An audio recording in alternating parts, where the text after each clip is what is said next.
The dust-caked woman collapsed against the livery stable just as the sun burned its way toward the horizon. Her trembling hand pressed against her swollen belly, while blood seeped through the torn fabric of her dress from a gash on her temple. Lucas Maddox was checking his horse's shoes when he heard the soft thud of her body sliding down the wooden planks. He'd been a cowboy for 8 years, riding the ranges between Missouri and Kansas since he turned 18 in 1869, and he'd seen plenty of folks in bad shape rolling through St. Louis. But something about the way this woman's dark auburn hair caught the dying light, the way her green eyes held both defiance and desperation when they met his, made him drop his tools and cross the distance between them in 4 long strides. "Easy now," he said, kneeling beside her. Up close, he could see she was young, maybe 22 or 23, with freckles dusting her nose and dirt streaking her pale cheeks. Her dress, once a respectable blue calico, was torn at the shoulder and covered in trail dust. But it was the curve of her belly, round and full with child, that made his jaw tighten. "You hurt anywhere besides your head?" "I'm fine," she whispered, but her voice shook with exhaustion. She tried to push herself up, then winced and fell back. "I just need to keep moving." "They'll find me if I stop." Lucas glanced up and down the street. It was late September in 1877, and the riverfront district of St. Louis was beginning to quiet down as merchants closed their shops and dockworkers headed toward the saloons. No one seemed to be chasing her, at least not yet. "Who's looking for you?" he asked, pulling a clean handkerchief from his vest pocket and pressing it gently against the cut on her forehead. She flinched at his touch, then seemed to realize he meant no harm. Her eyes, luminous and shadowed with old pain, searched his face. "Everyone," she said quietly. "The town I came from, they called me a curse, said I brought death wherever I went. My husband died 3 months after we married, then his father died in a barn fire, then the crops failed." She laughed, but it was a bitter, broken sound. "They decided it was my fault. All of it. When they found out I was carrying my dead husband's child, they said the baby would be cursed too. They ran me out with stones and threats." Lucas felt something hot and angry kindle in his chest.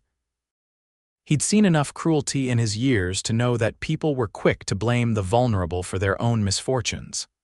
"That's a load of horseshit," he said bluntly. "Begging your pardon for the language, madam, but I've never heard anything so ignorant in my life." Her eyes widened, surprise flickering across her features. "You don't believe in curses?" "I believe in bad luck and worse people," Lucas replied. He stood and offered her his hand. "And I believe you need a doctor, a meal, and a safe place to sleep. Can you stand?" She stared at his outstretched hand as if it might vanish like smoke. "Why would you help me? You don't even know my name." "Don't need to know your name to see you need help," he said, "but I'd like to know it anyway." She hesitated, then placed her small, calloused hand in his larger one. "Rose," she said as he pulled her carefully to her feet. "Rose Carter." "Lucas Maddox," he replied, steadying her with a hand on her elbow. "And Miss Carter, if you're a curse, then I'll call you mine, because I could use some excitement in my life." Rose blinked up at him, and for the first time since he'd seen her, something like hope flickered in her expression. "That's the kindest thing anyone's said to me in months." "It's just the truth," Lucas said. He guided her toward the main street, moving slowly to match her exhausted pace. "There's a boarding house 3 blocks from here. The widow who runs it, Mrs. Callahan, she's a good woman. Delivered half the babies in this part of St. Louis. She'll look after you." "I don't have any money," Rose said, her voice tight with shame. "Didn't ask if you did," Lucas replied. He felt her lean more heavily against him with each step, her strength clearly fading. "How long since you ate?" "Yesterday morning. Maybe I lose track of time." Lucas's jaw clenched. "How far did you walk?" "From a settlement about 40 miles north, near the river." "I caught a ride on a freight wagon for part of it, but the driver made me get off when I told him where I was coming from. Said he didn't want trouble." She stumbled, and Lucas caught her around the waist, careful not to jostle her belly. "You walked 40 miles in your condition." He couldn't keep the disbelief from his voice. "I ran, mostly, at first, when they were throwing stones." Her voice was flat, matter-of-fact, but he felt her shudder. "One of them hit me in the head, that's how I got this." Lucas had to take a deep breath to keep his anger in check. Getting mad wouldn't help her now. "Well, you're safe here. Nobody's throwing stones in my town." They reached Mrs. Callahan's boarding house just as full darkness fell. It was a neat two-story building with white curtains in the windows and a well-tended garden out front. Lucas knocked firmly on the door, and a moment later it swung open to reveal a stout woman in her 50s with iron-gray hair and shrewd blue eyes. "Lucas Maddox, it's past supper time, and I already rented your usual room to a traveling preacher, Mrs. Callahan began, then stopped as she took in Rose's condition. Her expression shifted instantly from businesslike to concerned. "Good Lord, child, come in, come in." She ushered them into a warm, clean parlor that smelled of beeswax and fresh bread. Lucas helped Rose into a cushioned chair and she sank into it with a soft sigh of relief. "What happened?" Mrs. Callahan asked, already examining the cut on Rose's head with practiced hands. "Long story," Lucas said. "She needs food, rest, and someone to make sure the baby's all right, Mrs. Callahan's eyes met his, a question in them, but she just nodded.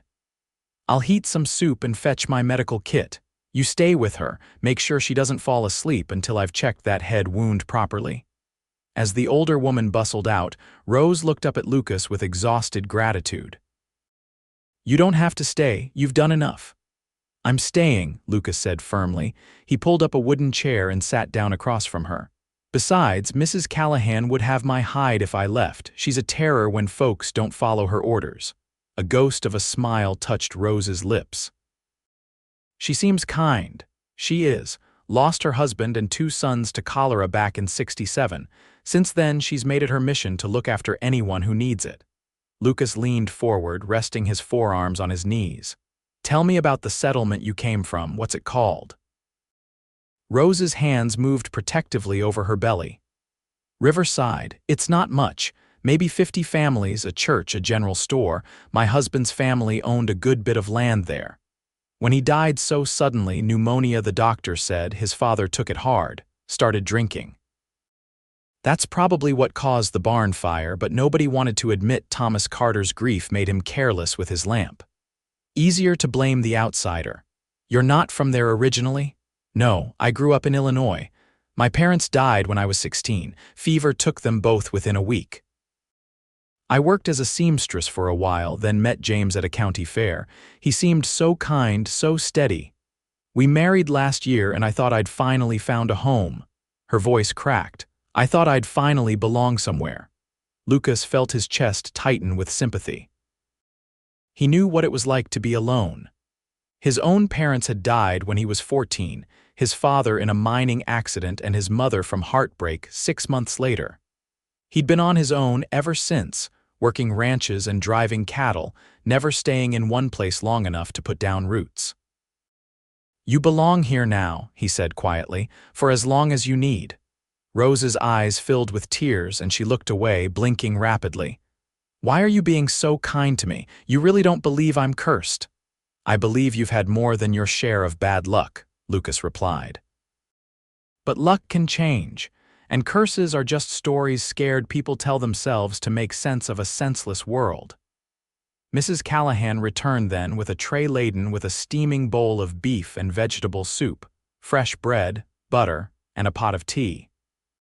Behind her came a younger woman carrying bandages and a medical kit. "This is my niece, Dorothy," Mrs. Callahan said. "She helps me with the boarding house and has a good hand with healing. We'll get you fixed up, dear. Now eat slowly. Your stomach's probably not used to much." Rose obeyed, picking up the spoon with trembling hands. Lucas watched as she took her first careful sip of soup, then another, then began to eat with barely restrained hunger. He felt a fierce protectiveness rise in him, surprising in its intensity. He'd known this woman for less than an hour, but something in her courage, her determination to keep going despite everything, spoke to him. While Rose ate, Mrs. Callahan cleaned and bandaged the cut on her head. "You're lucky," the older woman pronounced. "It looks worse than it is." No sign of serious damage, but you're exhausted and dehydrated. You need bed rest for at least a few days." "I can't afford to pay you," Rose said again, looking between Mrs. Callahan and Lucas with anxious eyes. "We'll figure something out," Mrs. Callahan said briskly. "Lucas, you're paying for the room." "Yes, madam," Lucas agreed without hesitation. "And once you're recovered, Rose dear, if you can sew as well as you say, I could use help with the mending. My eyes aren't what they used to be, and Dorothy has her hands full with the cooking and cleaning." Rose's eyes widened. "You'd let me work here, if you want to, but first you rest and get your strength back. That baby needs a healthy mother." Mrs. Callahan stood and smoothed her apron. "Dorothy will show you to your room. It's small but clean and the bed is comfortable." As Dorothy helped Rose to her feet, the pregnant woman looked back at Lucas. "Thank you," she said softly. "I won't forget this." "Get some rest," Lucas replied. "I'll check on you tomorrow." After the women had gone upstairs, Mrs. Callahan fixed Lucas with a penetrating stare. "What's the full story, Lucas? And don't try to spare me the ugly parts. I've lived too long to be shocked." Lucas told her everything Rose had shared and watched Mrs. Callahan's expression harden with each detail. When he finished, she shook her head grimly. "Superstitious fools," she muttered. As if that poor girl had any control over death and fire and failed crops. But people always need someone to blame, especially when they're scared and hurting. She looked at Lucas shrewdly. "You planning to just check on her tomorrow and leave it at that?" Lucas opened his mouth, then closed it. He hadn't thought that far ahead. "I don't know," he admitted. "I just couldn't leave her lying there." "You're a good man, Lucas Maddox. Your parents raised you right, God rest their souls." Mrs. Callahan patted his arm. "But be careful, that girl's been hurt badly. She'll need time to trust again, and if you're not planning to stick around, it's kinder not to give her hope." "I'm not leaving town anytime soon," Lucas heard himself say. "I've been thinking about settling down somewhere permanent. I've got money saved from the last few cattle drives." "Maybe it's time to stop drifting." Mrs. Callahan's eyes sparkled with something like approval. "Maybe it is. Now go on home. Get some rest yourself. You look like you've been working too hard." Lucas left the boarding house and walked through the quiet streets to his own small rented room above the saddle shop. But he didn't sleep much that night. He kept seeing Rose's exhausted green eyes, kept hearing the bitter resignation in her voice when she said, "They called me a curse." He'd meant what he said. If she was a curse, he'd call her his. Because Lucas Maddox had learned long ago that the world was hard enough without people adding to each other's misery. And something in Rose, Carter had reached past all his carefully maintained distance and grabbed hold of his heart. He just hoped she'd give him a chance to prove he meant it. The next morning dawned clear and cool, the September air carrying a hint of the autumn to come. Lucas spent an hour working at the livery stable where he kept his horse, then cleaned up and headed to Mrs. Callahan's boarding house. He told himself he was just checking to make sure Rose was all right, being a good Samaritan, but his heart beat faster as he climbed the steps to the front door. Mrs. Callahan answered his knock with a knowing smile. "She's in the kitchen helping Dorothy with the mending." "Against my orders to stay in bed, I might add, but she's stubborn." "Is she feeling better?" "Much. She slept 12 hours straight, ate a good breakfast, and seems determined to earn her keep. Go on back." Lucas found Rose sitting at the kitchen table with a basket of clothing beside her and a needle and thread in her hands.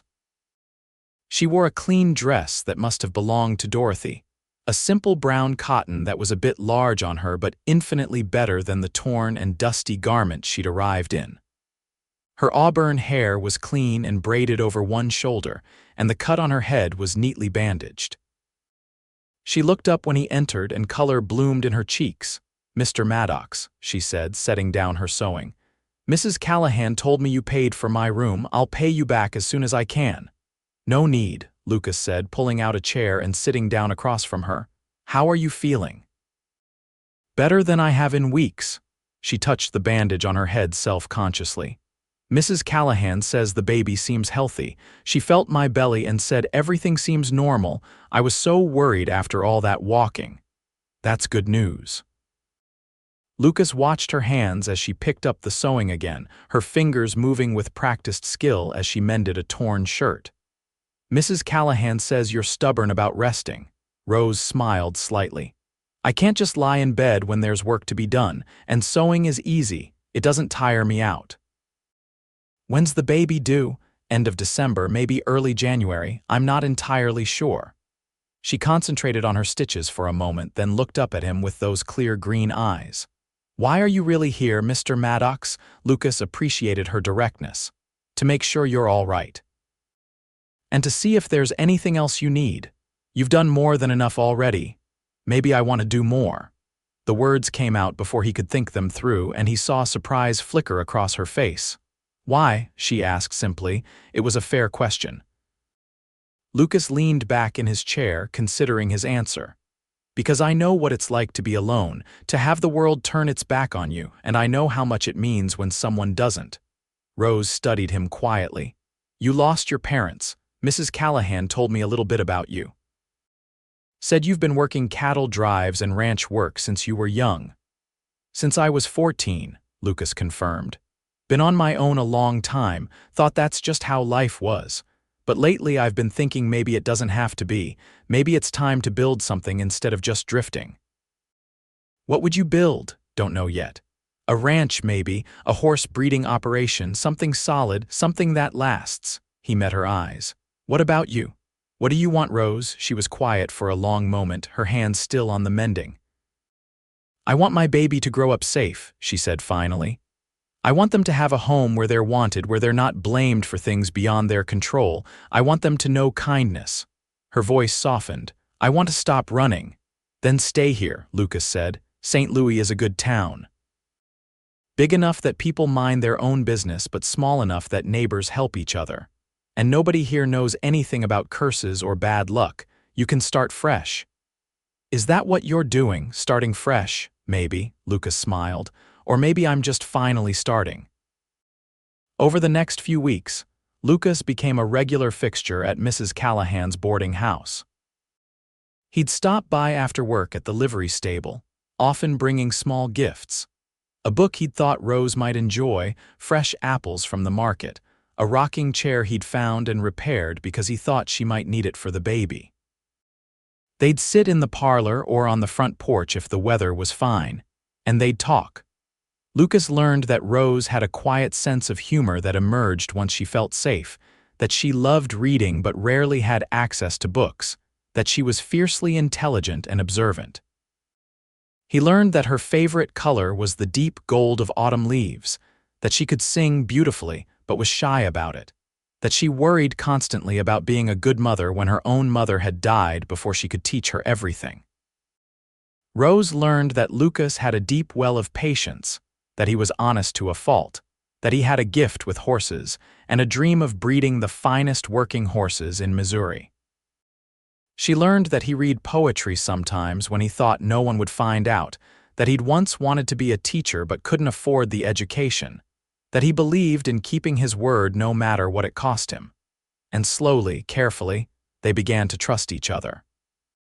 One evening in mid-October, as the leaves turned brilliant shades of red and gold, and the air grew crisp with approaching winter, Lucas and Rose sat on the front porch of the boarding house watching the sunset.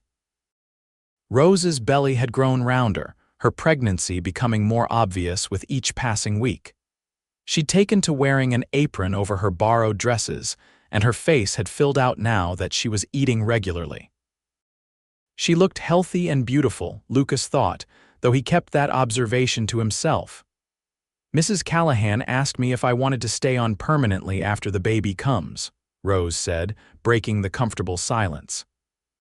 She said she'd like to have help with the boarding house and I could keep my room and earn wages. That's generous of her, Lucas said. What did you tell her? I said yes. I can't think of anywhere I'd rather be, she glanced at him, and I'll be able to start paying you back for the room. Rose, I told you, I know what you told me, but it matters to me. I need to know I can take care of myself and my baby. Her voice was firm but not unkind. Lucas nodded, understanding. She needed her independence, her dignity. All right, but there's no rush. They sat in silence for a while, watching as lamplight began to glow in windows along the street. Finally, Rose spoke again, her voice soft. "Lucas, can I ask you something? Anything? Why haven't you asked me about my husband, about what kind of marriage we had? Most people would want to know." Lucas considered his words carefully. "Because it's your story to tell or not tell, and because it doesn't change how I see you. How do you see me?" He turned to look at her, taking in the curve of her cheek in the fading light, the way her hand rested protectively on her belly, the strength in her eyes that had been built from surviving things that would have broken lesser people. "I see someone brave," he said quietly. "Someone who walked 40 miles to save herself and her child. Someone who refuses to believe she's cursed even when the whole world told her she was. Someone who's still kind despite everything that's been done to her." He paused. "I see someone I'd like to know for a long, long time."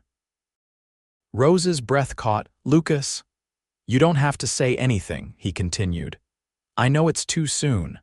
I know you're still healing from everything that happened, but I wanted you to know that when I look at you, I don't see a curse, I see a blessing." Tears spilled down Rose's cheeks, but she was smiling. "I wasn't happy in my marriage," she said suddenly, as if the words had been building inside her and finally needed to come out. "James was kind enough but distant. We barely knew each other when we married. He was looking for someone to keep house and eventually give him children. I was looking for security, for belonging. We were polite to each other, but there was no warmth, no real partnership." She wiped her eyes. "When he died, I was sad, but I wasn't heartbroken, and that made me feel so guilty. Like maybe I really was cursed, like maybe I couldn't feel things the way normal people do." "You feel things just fine," Lucas said gently. "You just didn't love him. That's not a curse. That's just life sometimes. Not every marriage is a love match." "No," Rose agreed. "But I think if I ever married again, I'd want to marry someone I actually loved, someone who loved me back, someone who saw me, really saw me, not just what I could do for them." Lucas reached out and took her hand, his calloused fingers closing gently around hers. "That's what you deserve, Rose. That's what everyone deserves." She looked down at their joined hands, then back up at his face. "What about you? Have you ever been in love?" "No," Lucas admitted. "Never stayed in one place long enough, never let anyone get close enough. But lately I've been thinking maybe I was just waiting for the right person." The air between them felt charged with possibility, with the weight of unspoken feelings. Rose squeezed his hand gently, and Lucas felt his heart expand with hope. As autumn deepened and November arrived, bringing cold winds and the first light snowfalls, Lucas found himself spending more and more time at the boarding house. He'd taken a job at a ranch just outside St. Louis, working with their horses and saving every penny he could. His dream of starting his own horse breeding operation was taking shape, becoming more real with each passing week. But more than the dream of a ranch, more than the satisfaction of good work and saved wages, what drew him back to the boarding house every evening was Rose. He'd fallen in love with her, slowly and completely, and he was pretty sure she felt the same way about him. There was something in the way her face lit up when he arrived, in the way she sought out his opinions and shared her thoughts, in the way she'd unconsciously lean against him when they sat together in the parlor reading. One cold November evening, Mrs. Callahan pulled Lucas aside as he was leaving. "That girl's in love with you," she said bluntly. "And you're in love with her, don't think I haven't noticed." Lucas felt his neck heat. "Yes, madam, so what are you going to do about it?" "I'm waiting," Lucas said. "She's still carrying her late husband's child. It doesn't seem right to push for more when she's got so much to deal with." Mrs. Callahan gave him a look that was half exasperated, half fond. "Lucas Maddox, that girl isn't fragile, she's strong as iron, and she needs to know where she stands with you. She needs to know you're not going to disappear once the baby comes. I would never, I know that, you know that. But does she know that? After everything she's been through, after being driven out by people she thought she could trust, she needs certainty. She needs to know you're in this for the long haul." Lucas nodded slowly. "You're right, I'll talk to her. Good, because Christmas is coming and I'd like to know if I'm planning one wedding or none. Lucas blinked. Wedding, Mrs. Callahan smiled. You do want to marry her, don't you? Yes, Lucas said without hesitation, but I wasn't sure if she'd want that, if it's too soon. There's only one way to find out. Ask her. The next evening, Lucas asked Rose if she'd take a walk with him. The weather had cleared, and though it was cold, the sky was brilliant with stars. Rose bundled up in a thick shawl Mrs. Callahan had given her, and they walked slowly through the quiet streets toward the riverfront. I need to talk to you about something, Lucas said as they stood looking out at the dark waters of the Mississippi. And I need you to be honest with me. Rose turned to face him, her expression serious in the lamplight from a nearby street. All right. I love you, Lucas said simply. I know it's fast and I know you're dealing with a lot right now, but I love you, Rose Carter. I love your strength and your kindness and your stubborn determination to keep going no matter what. I love the way you think and the way you laugh and the way you see the world, and I want to build a life with you if you'll have me. Rose's eyes filled with tears. Lucas. I'm not asking you to decide right now, he continued quickly. I know the baby's coming soon and you've got a lot on your mind, but I wanted you to know that I'm not going anywhere, that when I said I'd call you mine, I meant it. I'm here for as long as you'll let me be. Rose reached up and touched his face, her small hand gentle against his cheek. I love you too, she whispered. I think I started falling in love with you that first night when you didn't look at me like I was something broken or dangerous. When you just saw someone who needed help and didn't hesitate. Fresh tears spilled down her cheeks. I never thought I'd feel this way about anyone. I never thought anyone would feel this way about me. Lucas pulled her carefully into his arms, mindful of her belly between them. I do. I love you more than I knew I could love anyone. They stood like that for a long moment, holding each other in the cold night air. Finally, Rose pulled back just enough to look up at him.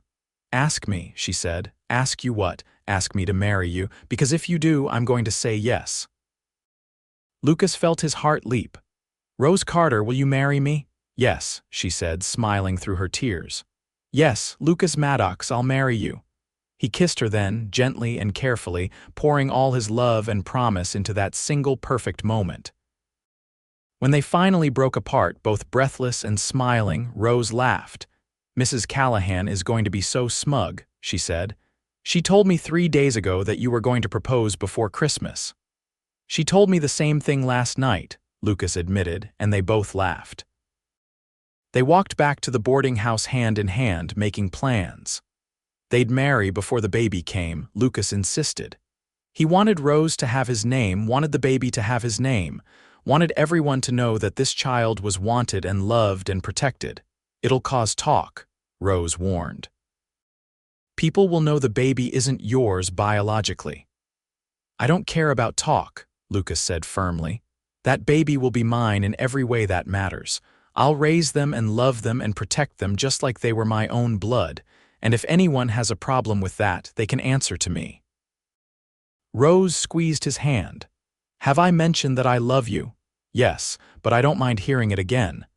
They were married 3 weeks later in a simple ceremony at the church near Mrs. Callahan's boarding house. Rose wore a dress of deep blue wool that Dorothy had helped her sew, let out to accommodate her pregnancy. Lucas wore his best suit, brushed and pressed, and could barely take his eyes off his bride, Mrs. Callahan stood as witness, along with several other boarders who'd grown fond of Rose in the months she'd been staying there. The preacher, a kind older man who knew both Mrs. Callahan and Lucas, performed the ceremony with warmth and dignity, and didn't ask uncomfortable questions about the bride's condition.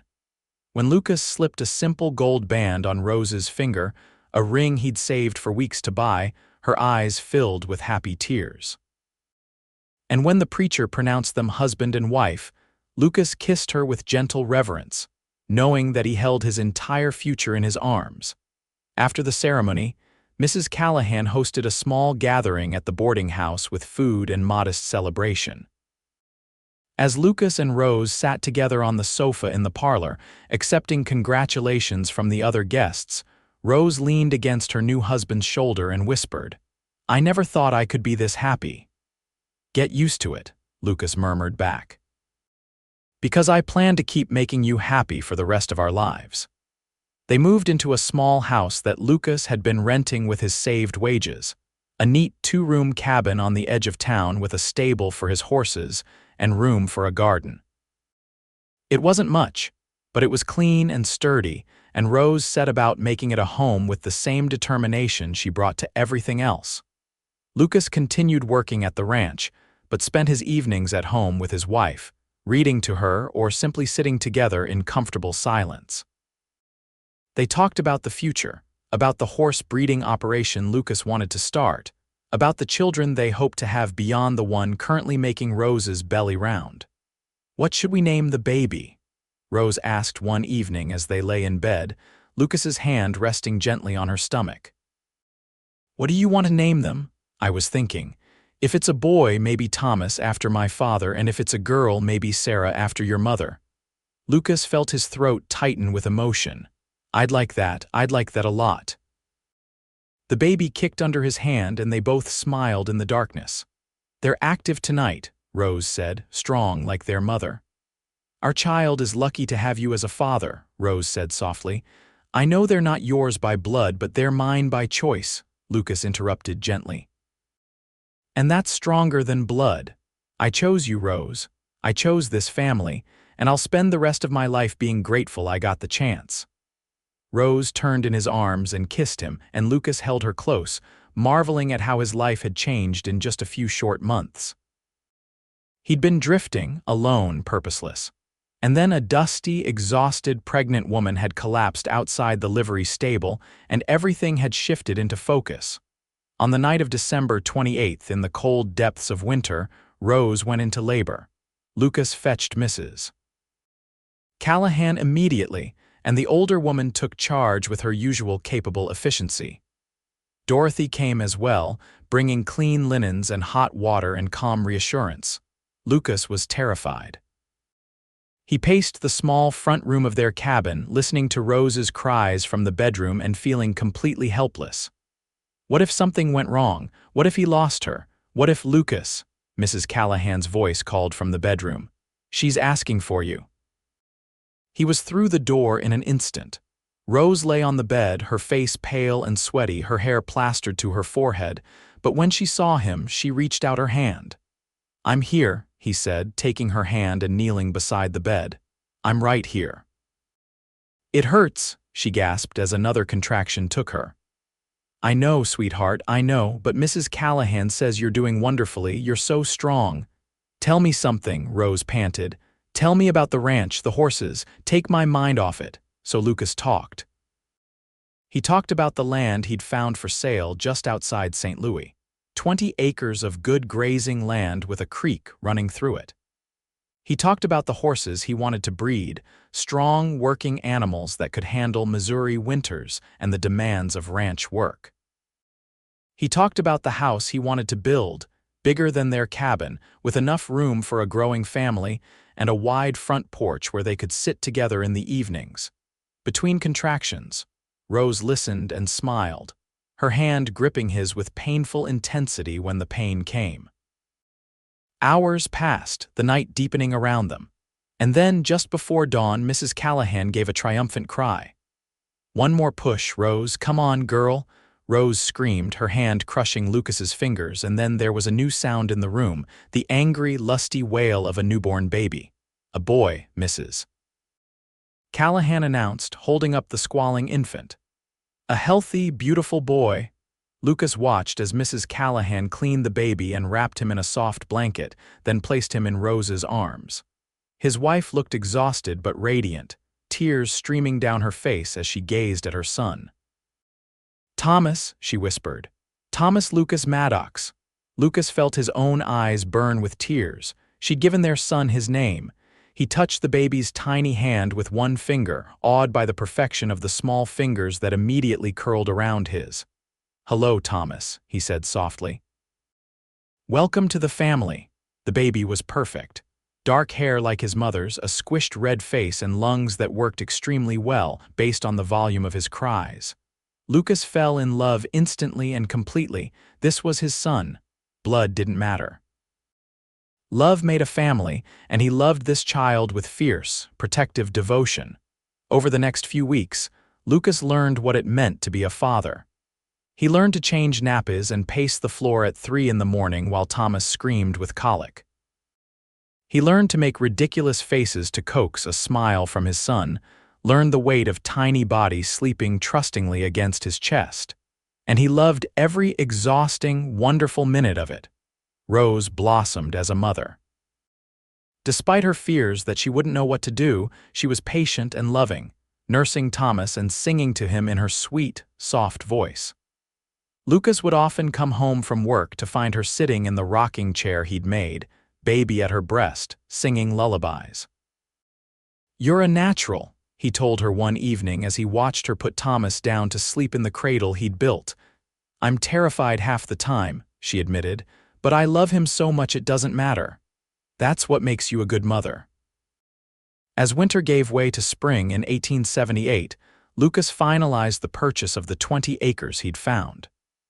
Using the money he'd saved over years of cattle driving and ranch work, plus a small loan from the bank, he was able to buy the land and start building. The whole community seemed to want to help. Mrs. Callahan organized the ladies to bring food during the building. Men from the ranch where Lucas worked came out on their days off to help raise the walls of the new house. Even the banker, impressed by Lucas's solid reputation and clear business plan, offered advice on managing the finances of the horse breeding operation. By summer, the house was finished. A solid 2-story building with 4 bedrooms, a large kitchen, a parlor, and that wide front porch Lucas had promised. They moved in during a warm week in July, Rose exclaiming over every room while Thomas gurgled happily in her arms. "It's beautiful," she said, standing in the middle of the kitchen and turning in a slow circle. "It's more than I ever dreamed of." "It's just the beginning," Lucas promised. He came up behind her and wrapped his arms around her and the baby. "This is where we'll build our life. Where we'll raise our family, where we'll grow old together." Rose leaned back against him. "How did I get so lucky?" "We both got lucky," Lucas said. "The day you walked into St. Louis was the luckiest day of my life." The horse breeding operation started small. Lucas bought 3 mares with good bloodlines and found a strong working stallion through his connections at the ranch. He built a barn and paddocks, carefully planning every detail to give the horses the best care possible. Word of Lucas Maddox's eye for good horses spread quickly. By the fall of 1878, he had orders for 2 foals before they were even born. By the spring of 1879, he'd been able to pay off his bank loan and was turning a modest profit. But more important than the business success was the life he and Rose built together. They worked side by side, Rose keeping the accounts and Lucas handling the physical work with the horses. Thomas grew from a squalling infant into a curious, active toddler who loved following his father around the property, fascinated by the big animals. One evening in the summer of 1879, as they sat on their front porch watching Thomas play in the grass with a wooden horse Lucas had carved for him, Rose reached over and took her husband's hand. "I'm pregnant," she said quietly. Lucas turned to stare at her, joy flooding through him. "Really?" She nodded, smiling. "Really. Mrs. Callahan confirmed it this morning. The baby should come in February." Lucas pulled her into his arms, kissing her soundly. "That's wonderful. That's the best news I've heard all year." "You're happy?" Rose asked, though she could clearly see he was. "I'm over the moon," Lucas said. "Another child, our child, made from love." He paused, then added, "Not that Thomas isn't just as much ours." "I know what you mean," Rose said, "and I feel the same way." She looked over at their son, who was now making galloping sounds as he moved his wooden horse through the grass. "Do you ever think about what would have happened if you hadn't been at the livery stable that day?" "Sometimes," Lucas admitted. "And it scares me. Because I can't imagine my life without you and Thomas. Can't imagine not waking up next to you every morning, not watching our son grow, not building this ranch together." "They called me a curse," Rose said softly. echoing the words she'd spoken that first day. "And I called you mine," Lucas replied, pulling her close. "Best decision I ever made." Their second child, a daughter they named Sarah Rose, was born in February of 1880 during a cold snap that had ice forming on the windows. She came into the world with much less drama than her brother, arriving in the early morning hours with Mrs. Callahan in attendance, and Lucas right by Rose's side. "She's perfect," Rose breathed, looking down at the tiny girl with the shock of dark hair and surprisingly alert blue eyes. "Just like her mother," Lucas said, kissing his wife's forehead. Thomas, now 2 years old, was fascinated by his baby sister. He wanted to hold her constantly, though he needed help supporting her head. Lucas would sit with his son, guiding his small arms into the right position, teaching him to be gentle. "Baby Sar," Thomas would say, unable to quite manage her full name. "My Sar, your sister," Lucas would correct gently. "And you're her big brother. You have to help protect her and keep her safe." Thomas took his job seriously. Even at 2, he was protective of Sarah, immediately running to get Rose whenever the baby cried, patting her with gentle hands and saying, "No cry, Sar, no cry." The ranch continued to grow. By 1881, Lucas had 15 horses on the property and a reputation as one of the finest horse breeders in Missouri. People came from as far away as Kansas City to buy Maddox horses, knowing they were getting an animal with good temperament, strong constitution, and excellent working ability. Rose managed the household and the business accounts with the same quiet competence she brought to everything. She'd also become known in the community for her sewing skills, taking on special projects for extra income, and because she enjoyed the work. She made beautiful quilts that sold at the church fundraisers, delicate baby clothes that were in high demand, and even a wedding dress for Dorothy when Mrs. Callahan's niece married a local shopkeeper. Their life wasn't always easy. There were hard winters when money was tight, and they worried about feeding all the horses. There were illnesses, like the time Thomas came down with a terrible fever that had both parents up for 3 nights straight, taking turns sitting beside his bed with cool cloths and desperate prayers. There were moments of doubt and exhaustion, times when the work seemed endless and the future uncertain, but through it all they had each other. And that made everything bearable. One afternoon in the spring of 1882, Lucas came in from working with a difficult young stallion to find Rose sitting at the kitchen table with a letter in her hands. Her face was pale, her expression troubled. "What is it?" he asked immediately, crossing to her side. "It's from Riverside," she said quietly. "From a woman I knew there. She says the town's been having troubles, more failed crops, some kind of illness going through the livestock, and—" She paused, swallowing hard, "and she says some people are saying it's because they drove me out. That the real curse was on them for how they treated me." Lucas took the letter and read it himself. The woman, someone named Margaret who'd apparently been kind to Rose during her brief marriage to James, wrote apologetically. She said several people had expressed regret for how they'd treated Rose, that they understood now they'd been cruel and superstitious, and that they wanted to apologize if Rose would allow it. "What do you want to do?" Lucas asked, setting the letter down. Rose was quiet for a long moment, staring out the window at the paddock where Thomas was helping Lucas's new ranch hand, a young man named Peter, feed the horses. Sarah was napping upstairs, her soft breathing audible through the floorboards. "Part of me wants to ignore it," she said finally. "To let them stew in their guilt and not give them the absolution they're looking for." She looked up at Lucas. "But another part of me knows that holding on to anger just hurts me, and I'm so happy now, I don't want to carry that weight anymore." "Then what do you need?" "I need to write back," Rose decided. "I need to tell them that I forgive them, but that I'm never coming back, that I have a life here, a family, and they can't touch that. They don't have power over me anymore." Lucas nodded, proud of her strength. "I'll support whatever you decide." Rose wrote the letter that evening, sitting at the kitchen table while Lucas did the dishes. She wrote about forgiveness but also about boundaries, about the life she'd built and the happiness she'd found. She wrote that she bore them no ill will, but that chapter of her life was closed. When she finished, she handed it to Lucas to read. He read it carefully, then looked up at her with admiration in his eyes. "It's perfect," he said. "You're giving them grace without giving them power. I'm proud of you." Rose sealed the letter and they mailed it the next day.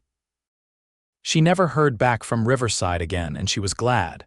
That part of her past was truly finished. The years rolled on, each one bringing new joys and challenges. In 1883, Rose gave birth to twins, 2 boys they named Matthew and Mark. The pregnancy had been difficult, and Mrs. Callahan had worried about both mother and babies, but Rose was strong and the twins were healthy, if smaller than Thomas and Sarah had been at birth. With 4 children under 6 years old, the house was constantly full of noise and activity.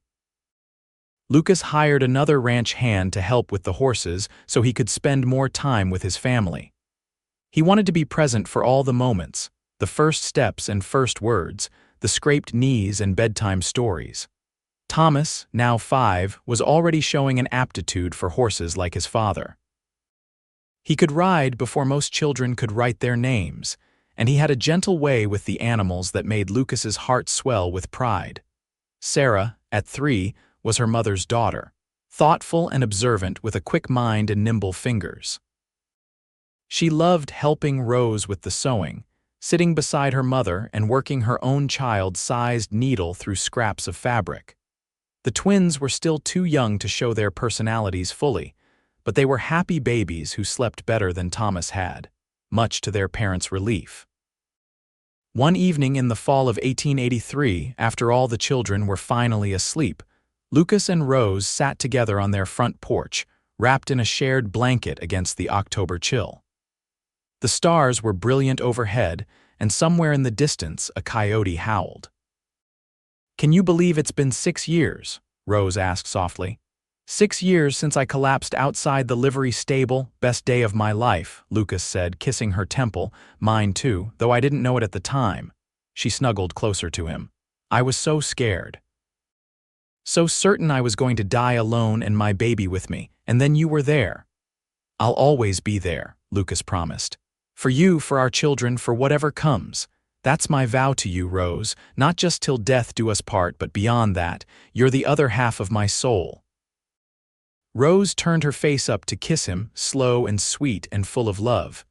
"And you're mine, my curse breaker. My home." They sat there for a long time, just holding each other and looking out at the land they'd built their life on. The ranch was thriving, the children were healthy, and their love had only grown deeper and stronger with each passing year. In 1885, Rose gave birth to their last child, another daughter they named Catherine. At 30 years old, Rose decided this would be her final pregnancy, and Lucas agreed. 5 children were plenty, and he wanted Rose to be able to enjoy them without the constant strain of pregnancy and nursing. Catherine was a sunny baby with blonde hair and green eyes like her mother, and she was immediately adored by her older siblings. Thomas, now 7, was protective of all his younger siblings, but especially of Catherine. Sarah helped Rose care for the baby, already showing the maternal instincts that would serve her well one day. The ranch expanded to include not just horses, but also a substantial vegetable garden, chickens, and a milk cow. They were nearly self-sufficient, and what they couldn't produce themselves, they could afford to buy from the profits of the horse breeding operation. Lucas had achieved his dream of building something lasting, something solid. The Maddox Ranch was known throughout Missouri and beyond as a place of integrity, quality, and fair dealing. Young men came from surrounding areas hoping to apprentice with Lucas and learn his methods with horses. But more than the professional success, more than the thriving business and the respect of the community, what mattered to Lucas was the life he shared with Rose. They'd built something more precious than any ranch, a family bound by love, tested by hardship, and stronger for it. On their 10th wedding anniversary in December of 1887, Lucas and Rose celebrated with a quiet dinner after the children were in bed. Mrs. Callahan had agreed to stay with the little ones for the evening, and Lucas had taken Rose into St. Louis for dinner at a nice restaurant. As they sat across from each other in the candlelight, Lucas reached across the table and took his wife's hand. She was 32 now, with laugh lines at the corners of her eyes and a few strands of silver in her auburn hair. To Lucas, she'd never been more beautiful. 10 years, he said. Can you believe it? Barely, Rose admitted. Sometimes I still can't believe you're real, that this life is real. It's real, Lucas assured her, and it's ours. We built it together. We did. Rose smiled, that radiant smile that still made his heart skip. Do you ever regret it? Taking on a pregnant stranger, instant fatherhood, all the complications. Never, Lucas said firmly, not for a single second. You and the children are the best thing that ever happened to me. You're my whole world, Rose, tears sparkled in her eyes. I love you so much. More than I thought it was possible to love someone. I love you too, and I'm going to keep loving you for the rest of our lives and whatever comes after. They talked late into the evening, reminiscing about the early days of their relationship, laughing about the chaos of raising 5 children, dreaming about the future. Thomas would turn 10 soon, old enough to start really helping on the ranch. Sarah was already talking about being a teacher one day. The twins were rambunctious 7-year-olds who got into constant mischief, and Catherine, at 2, was the darling of the entire family. I want to see them all grown, Rose said. I want to see who they become, who they marry, what they make of their lives. We will, Lucas promised. We've got years and years ahead of us. And they did. The years continued to unfold, bringing the usual joys and sorrows of life. There were illnesses that scared them, but that the children recovered from. There were financial setbacks that they weathered together. There were arguments and misunderstandings, moments of frustration and exhaustion, but there was also laughter. So much laughter. Birthday parties and holiday celebrations, summer picnics by the creek and winter evenings around the fire. There were school recitals where Sarah played the piano and Thomas gave speeches. There were the twins learning to work together instead of competing with each other. There was Catherine learning to read, curled up in her father's lap with a book. Thomas grew into a fine young man, taking over more and more of the ranch operations as Lucas got older. He had his mother's thoughtfulness and his father's way with horses, and everyone knew he'd run the Maddox ranch one day with honor and skill. Sarah became a teacher, just as she dreamed, opening a small school in the area for children whose families lived too far from town for regular schooling. She was patient and creative, beloved by her students. Matthew and Mark eventually stopped their childhood rivalry and became best friends, working together on the ranch and keeping everyone entertained with their quick wit and constant jokes. Catherine, the baby of the family, grew into a beautiful young woman with her mother's grace and her father's determination.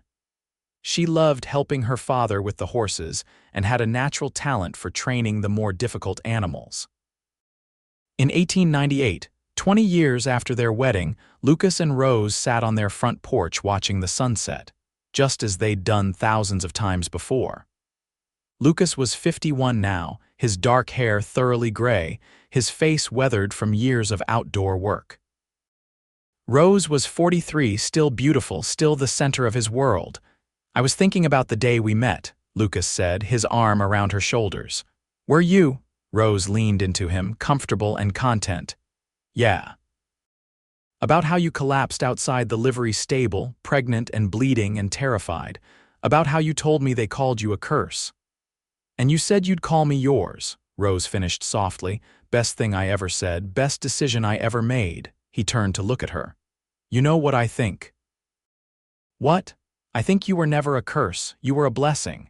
Not just to me, but to everyone who knows you, to our children, to this community, to every person whose life you've touched with your kindness and strength. Rose's eyes filled with tears. You always did know what to say to make me cry. Sorry, Lucas said, not sorry at all. Don't be, they're happy tears. She wiped her eyes. I'm so grateful, Lucas, for you, for our family, for this life we've built.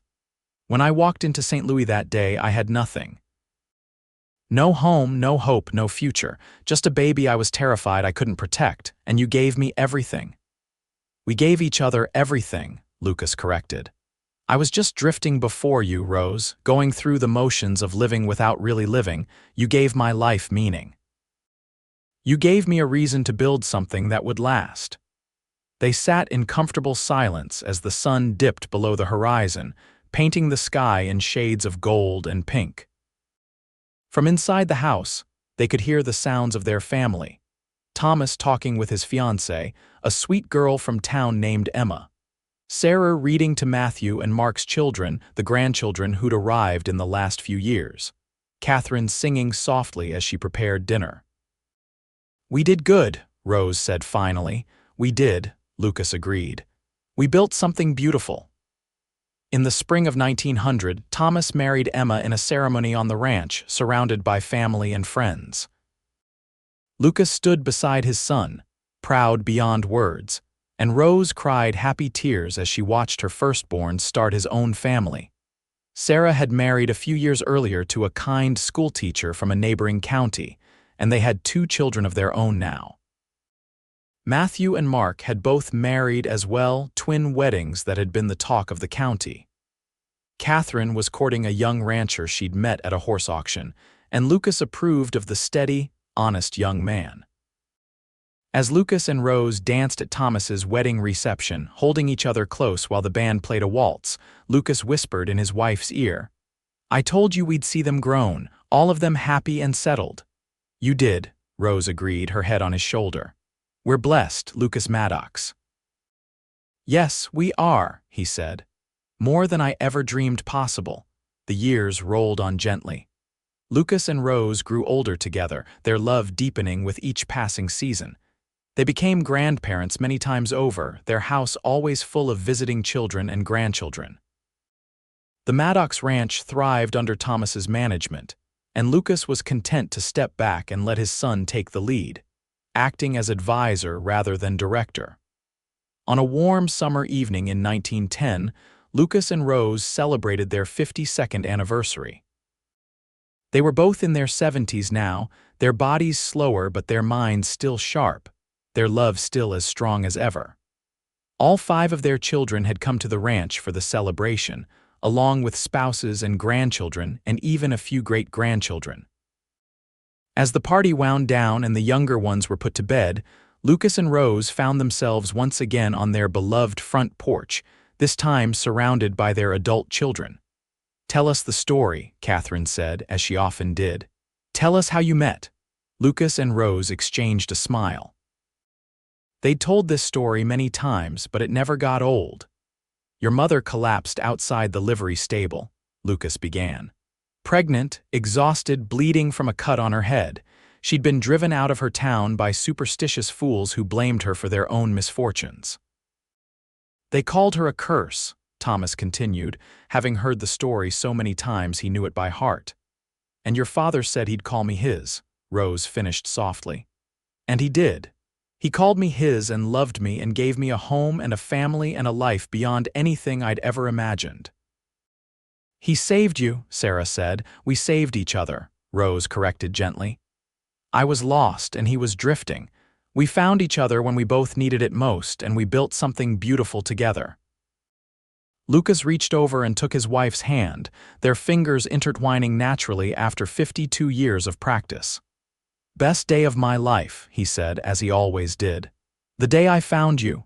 The day you chose me," Rose replied. "The day you looked at someone everyone else had cast aside and saw something worth keeping." "I saw everything worth keeping," Lucas said.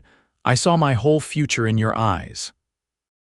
Their children watched them with love and respect, seeing in their parents' relationship a model of what marriage could be, what love should be. A partnership built on mutual respect, sustained through hardship, deepened by time and choice and unwavering commitment.